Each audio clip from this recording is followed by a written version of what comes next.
Dakwah itu memperbaiki, yang buruk diperbaiki, yang salah dibenarkan. Itu dakwah, bukan menyenangkan umat. Asal dia dakwah, ceramah, umat manggut-manggut, seneng, senyum-senyum, ya. Gak ada dakwah para nabi, para rasul tidak seperti itu. Marah mereka. Siapa yang gak marah?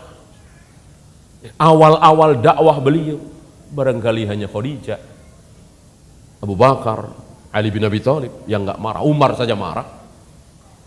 Umar, Amr bin As, Khalid bin Walid, Abu Sufyan marah semua dengan dakwah Nabi SAW yang suruh menyembah Allah satu-satunya, meninggalkan Lata, Uzza, Hubal, Manat. Karena menurut mereka, ya Allah nggak apa-apa menyembah Allah, tapi jangan ditinggalkan. Lata, Uzza, Hubal, Manat jangan ditinggalkan. Ini kan perantara-perantara antara kami dengan Allah, dengan perantara ini. Kata Nabi, tidak. Langsung, tanpa perantara. Mereka marah dengan dakwah Nabi ini. Kita mau tinggalkan dakwah Nabi demi agar manusia tersenyum, tidak marah. Bagaimana seorang dai mencari ridho manusia, tidak mencari ridho Allah? Bagaimana? Apa pantas disebut dai ketika yang dicari ridho manusia, kesenangan manusia, bukan kesenangan Allah? Ad-da'wah ilallah,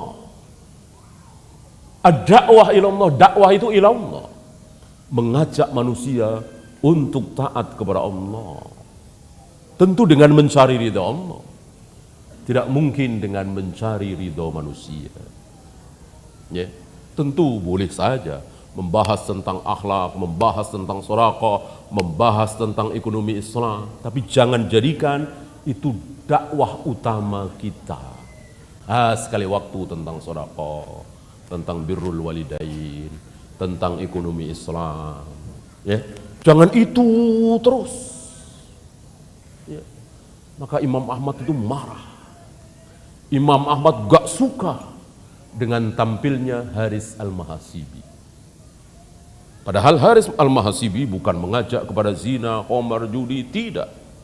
Haris Al-Mahasibi mengajak kaum muslimin untuk sholat, untuk jujur, untuk amanah, akhlak.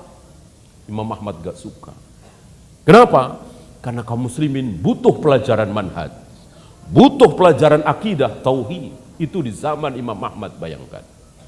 Apalagi hari ini, lebih butuh lagi hari ini.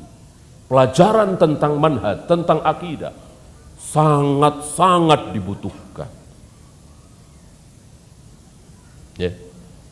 Bagaimana ada seseorang mengatakan, loh kok bid'ah? Masjidil Haram kan begitu. Lihat nih, betapa mentahnya manhaj dia. Sampai-sampai keluar kalimat yang menunjukkan kementahan manhaj dia. Loh kok salah? Orang Masjidil Haram aja begitu. Ini mentah sekali. Ya. Jadi seolah-olah menurut dia apa yang di Masjidil Haram itu pasti benar semua. Ini kan mentah sekali manhaj ini. Mau Masjidil Haram, Masjid Nabawi, bahkan Syekh bin Baz, Syekh Albani, mungkinkah mereka salah? Mungkinkah mereka salah dalam satu permasalahan, dua permasalahan? Mungkinkah? Mungkin. Mungkin. Bahkan Imam Syafi'i, mungkinkah pernah salah? Mungkin. Bahkan Abu Bakar dan Umar, mungkinkah salah? Mungkin, dan sudah salah. Abu Bakar dan Umar, manusia termulia di umat ini, pernah salah dalam masalah haji tamattu. Beliau berdua salah kan? Antum yang belajar tentu tahu kesalahan beliau dalam masalah haji tamattu. Kesalahan Aisyah dalam masalah sutra sholat, jelas. Kesalahan Ibnu Umar dalam masalah mandi junub. Kesalahan Ibnu Mas'ud dalam masalah nikah dengan wanita ahlul kitab. Artinya para sahabat saja bisa salah. Apalagi Imam Syafi'i, apalagi Imam Bukhari, apalagi Syekh bin Baz, Albani, apalagi yang ada di Masjidil Haram, Masjid Nabawi, tentu ada salahnya. Yang manhajnya matang, dia akan mengatakan, ya wajar. Wajar, manusia, ulama, manusia, tidak maksum, bukan nabi, salah, wajar. Ya jangan diikuti, salah. Ini dia, baru matang manhajnya. Ya. Belajar manhaj. Belajar manhaj. Antum gak akan goyah dengan perkataan siapapun. Ketika antum betul-betul bermanhaj, qala Allah wa qala Rasul ala fahmi sahabat. Qala Allah wa qala Rasul ala fahmi sahabat. Selesai. Dan gak peduli. Salah. Ya, sampai aneh ada yang mengatakan kalau kunut subuh bid'ah, kenapa dilakukan oleh Imam Syafi'i? Mentah sekali ini manhaj.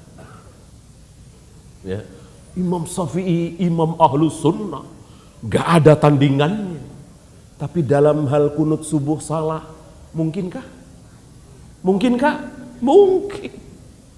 Ini dia manhaj. Allah memang tunjukkan. Allah memang mau tunjukkan kesalahan-kesalahan ulama besar, bahkan kesalahan sahabat. Yang tidak ada adalah kesalahan Nabi SAW.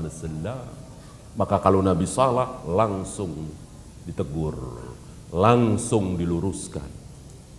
Bahkan baru dalam hati ini belum melakukan. Beliau mau mengiyakan ajakan pembesar-pembesar Quraisy. Muhammad, kami mau dengar dakwahmu, ceramahmu. Tapi singkirkan dulu nih orang-orang nih. Khabbab bin Arad, Ibnu Mas'ud, Ammar bin Yasir, Sumayyah, Yasir. Para budak orang-orang miskin. Kami nggak mau. Bikin waktu khusus. Bikin tempat khusus. Kami mau dengar dakwahmu. Rasulullah ingin jangan hanya orang miskin dan para budak yang dapat hidayah. Orang-orang kaya dan seluruh manusia, beliau menginginkan mereka semua dapat hidayah. Beliau mengatakan, apa salahnya? Apa salahnya hari Senin untuk yang miskin-miskin, ini hari Selasa untuk pembesar-pembesar Quraisy, apa salahnya? Atau mungkin yang miskin di pelataran Ka'bah, yang kaya di rumah mereka yang mewah megah, apa salahnya? Kan yang penting semua dapat hidayah. Yang penting dakwah.